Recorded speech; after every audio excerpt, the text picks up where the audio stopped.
Tony Farrell, who was a high-level counterterrorism analyst for the South Yorkshire Police in Britain from 98 to 2010, will be joining us dealing with government-sponsored terrorism coming up in the second hour today. Headline, Police Intelligence Analyst Fired for Blowing Whistle on False Flag Terror. And I thought then we would pull up some of the mainstream articles in Britain where the IRA, it turns out, was run by British intelligence, the violent arm of it, as a pretext. And we even interviewed Agent Steakknife here on the broadcast. Here's another headline. A British double agent was real IRA Omaha bomb team. It just goes through all of that information, how that was government-sponsored terror, the vast majority of it. So we'll be breaking that down. We'll also look at the supposed Muslim bombings of 7/7, and we'll look at 9/11. And, of course, that dovetails, unfortunately, quite nicely with the huge report that it turns out was on MSNBC last week, and it was brought to our attention that this was hidden in plain view by a listener yesterday. And the YouTube clip of the MSNBC piece is up on Infowars.com and PrisonPlanet.com. Bombshell, Saudi and U.S. governments protected hijackers. And that is from Senator, former Florida Governor Bob Graham, said at least two of the purported 911 hijackers had assistance from Saudi Arabia. Graham's recently released novel, Keys of the Kingdom, implicates the Saudis. He told MSNBC the novel is based on factual information. So we're going to be going over that. But the media's, the mainstream dinosaur dying media is focusing on the Saudi connection, which we have always covered. But the fact that Graham also said the U.S. government was protecting him. Well, no kidding. They were trained at U.S. military bases. And people don't want to look at these facts. They don't want to grow up. They don't want to face the fact that the federal government shipped tens of thousands of firearms into Mexico to destabilize Mexico, to knock out their drug cartel competition, and to, of course, false flag, blame the Second Amendment. We're going to be looking at government-sponsored terrorism coming up in depth in the second hour today because it is the ace in the hole the establishment has. We've damaged that ace. The ace is partially exposed. But I can look at the political juxtapositions. I can look at the political climate, and I can tell you unequivocally they're trying to resuscitate the 9/11 hoax and fairy tale and make-believe Santa Claus story, Tooth Fairy story, because they want to invoke false flag terror again in a big way. And I'm not talking about provocateuring numbskulls out of prisons with the FBI leading groups, trying to get them to do bombings on Christmas Day and things like that with useful idiots. That's one type of stage terror. I'm talking about pure stage terror where there are no morons involved except for double agents who were set up and burned like 9/11. We know the hijackers were taking part in drills and were given U.S. government protection. That's on record, been on record for almost 10 years. Well, actually, we knew about it before 9/11, so it's longer than 10 years. So we're going to be going over all of that coming up in the second hour, because the only way they're going to get their world government, the only way they're going to get their police state fully in place, the only way they're going to sell the population on living under tyranny is that it's being done for their safety because of terrorism. So we're going to be going over all of this today. You know, they're saying Gaddafi's going to start terror attacks, and Gaddafi is under military attack. If he militarily strikes back at Europe, that's going to be called a terror attack, and of course we'll have to give up more liberties, because the establishment funded al-Qaeda to attack Gaddafi, and if he fights back, it's terrorism. And if you're not for giving your rights up, you're with al-Qaeda, even though al-Qaeda is attacking Gaddafi, working for Northcom and the rest of them publicly.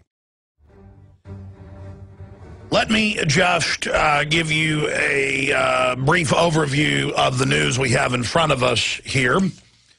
We have, of course, Obama saying that he cannot guarantee that Social Security checks will go out August 3rd if you don't capitulate to the banksters and let the United States completely collapse into third world banana republic status. Also, continuing, I have these quotes out of the Huffington Post, but I don't ever believe anything they say, so it's checked it. It's also in the Associated Press, that Senator Mitch McConnell The leader of the Republicans in the Senate came out yesterday and proposed, now Republicans refused to go along with it, so he had to back off, but the point is he proposed for Congress to give up the power of the purse and to transfer its power to levy taxes, to sign on to foreign debts, to the president. And why not? Congress has already handed over the power to make war to the president, the power to set up carbon taxes and regulations to the president. The president is announcing, he announced Friday that in the next few weeks they're going to sign executive orders to restrict the Second Amendment. And they add this Orwellian flourish to the end of the statement the White House communications director did last Friday, that this will be something we can all agree upon, putting folks on a no-gun-buy list, just like the no-fly list. Extrajudiciary. No facts, no reason, no judge, no jury, no recourse, no day in court, just you don't own guns anymore, Bubba. And even on the heels of Fast and Furious being admitted to be a federal program that run by the Justice Department with the Attorney General Eric Holder perjuring himself, now it turns out the FBI, DEA are involved, not just ATF, in helping ship the guns into Mexico directly to Los Zetas, the cartel trained by the Pentagon and, of course, School of Americas in Fort Benning, Georgia. They don't care. They now have expanded the program that we told you they would expand, ordering gun shops from Texas through New Mexico, Arizona, California, that when someone buys high-powered rifles to, quote, report them to the ATF. Now that's a sick joke. Of course, ladies and gentlemen, it's like the government telling you what type of light bulbs you can have or what type of toilet you can have or what type of paint you can have. It's all about you just following orders outside of law, because there is no law that you've got to do that with the ATF. They know full well there's already the instant check that grew out of the 5-day waiting period where they run a background check for felonies and warrants when you go and buy any firearm, and it lists how many firearms you're buying, handguns, rifles, shotguns, and they know exactly what you're getting. Instantly in the NICS system, in the computer, when you call, you talk to an FBI operator. I've been there many times buying a firearm, and that's how they do it, and everybody who's bought a gun knows that. So why would the ATF say, well, now when you're selling high-powered rifles, which they consider to be anything above a .22 caliber, and somebody's buying these, you need to go ahead and call us. That is simply allowing them to trigger an investigation so they can come out to your house and harass you. We've already seen cases in the last decade of ATF visiting people that buy, quote, more than 500 rounds of ammo. I've seen it in Texas. I've seen it in New York. They also have deputized sheriff's deputies in many counties. They will come out and ask, why'd you buy 1,000 rounds of ammo? Well, because ammo keeps going up in price, and I want to have plenty of .308 ammo. Well, why are you here at my house? I have no criminal record. I mean, don't you have criminals to deal with? They're like, how about you just let us in your house, Mr. Johnson? I remember seeing this 6-7 years ago in Dallas, Texas. Dallas Morning News reported that they have knock and talk. And now in Boston and New York, they actually force their way in without a warrant. But first, it's a federal grant for local police to train them. First, they just knock and say, we'd like to come in and check your guns, make sure they're safe. Would you like us to look at your guns, ma'am? They always do it in the middle of the day, middle-class areas, and a lot of women get scared and go ahead and let the cops in. I mean, this is just training the cops, acclimating the media, the public, that cops come to your house to talk about your guns, your legal guns. Handgun Control Incorporated admits that's what the federal grants for gun buyback programs are about.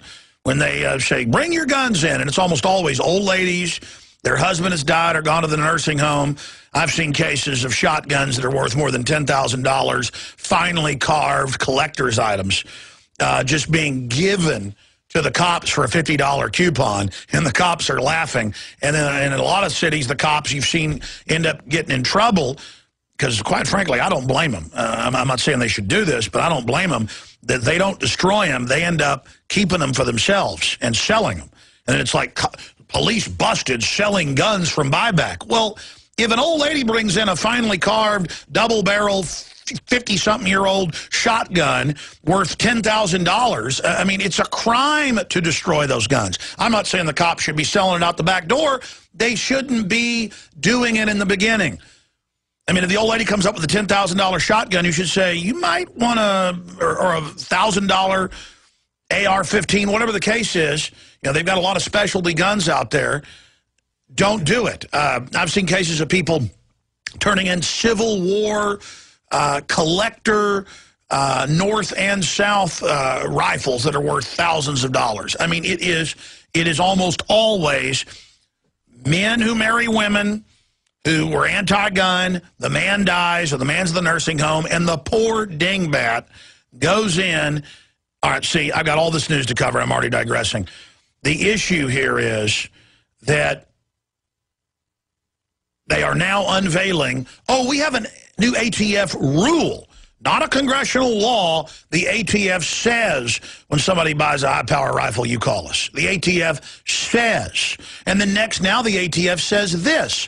And Obama says, there's not a law, Obama says his regulators, who are former presidents of GE, they get to keep their power plants, but yours are shut down. And they're publicly giving themselves waivers. This is mafia government. This is dictatorship. And so I'll cover this now. Then I'm going to get into U.S. Senator calls for News Corps probe on the hacking over in England by Rupert Murdoch's people. Also, gold is at an all-time high. As of this morning, Kurt had it, gold close to breaking record as Eurozone debt crisis worsens. It has now broken that. It's, right up at 1,500 and right at $90 or right below it. Silver's also rocketing upwards. We told you that was going to happen. They do these manipulations in the paper market to drive it down. But then every time it retraces its previous heights and eclipses those. We're going to be breaking that down today. We've got incredible guest joining us. He was the top analyst in a major British police department on terror threat matrix prediction systems, and his research found it's the government staging the real large-scale terror attacks. His findings were there are low-scale, low-tech Muslim terrorists, no kidding, who do attack on occasion, but it's very rare. It's like finding, a leprechaun in your backyard. It's entering the realm of fantasy, but some say Santa Claus does exist, and that it's the government doing it. So he'll be joining us. And, of course, former Florida Governor Bob Graham came out, one of the head commissioners on the 9/11 Commission, and said the U.S. government and Saudi government were protecting and funding at least two of the hijackers. And everybody's like, ooh, Alex, you're right. Wow, how'd you know this? Well, Graham wrote this 5 years ago. This was in the Washington Post 3 years ago. But I have Newsweek, I have the Sacramento Bee, I have the Associated Press, I have the San Jose Mercury News, I have the FBI agents in Phoenix and Minneapolis, St. Paul, and Norman, Oklahoma, and Dallas, Texas, and St. Louis and San Diego, all on record saying they knew exactly what was going to happen on 9/11 and were ordered to stand down. I mean, I have big stacks of mainstream news right after 9/11. That all came out, and I was the bad man for talking about it. I'm like, okay, well, heads of the U.S. embassies are saying they were ordered to let them into the U.S. and that they were U.S. agents. Colonels that headed up spy schools said that the hijackers were in their classes.